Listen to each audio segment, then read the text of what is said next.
खरं म्हणजे त्यांना लाज वाटली पाहिजे। टिपू सुलतान सारख्या नराधमाची तुलना छत्रपती शिवरायांशी करण्याचं जे त्यांनी काम केलेलं आहे अतिशय निंदनीय आहे।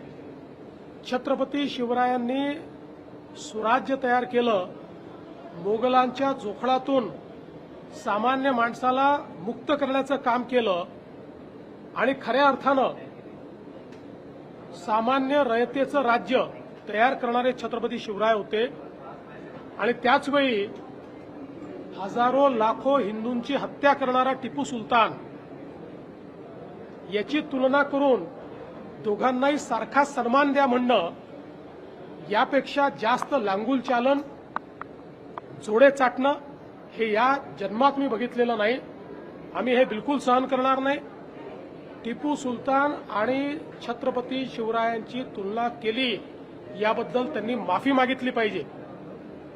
आणि अशा पद्धतीनं जर ते बोलत असतील तर काँग्रेस पक्षामध्ये काही जरी थोडी जरी नैतिकता राहिली असेल तर काँग्रेस पक्षाने देखील याचा कॉग्निझन्स घेतला पाहिजे आणि त्यांचे जे मित्र पक्ष आहेत त्यांनी देखील त्यांची भूमिका याच्यावर काय आहे हे सांगितलं पाहिजे।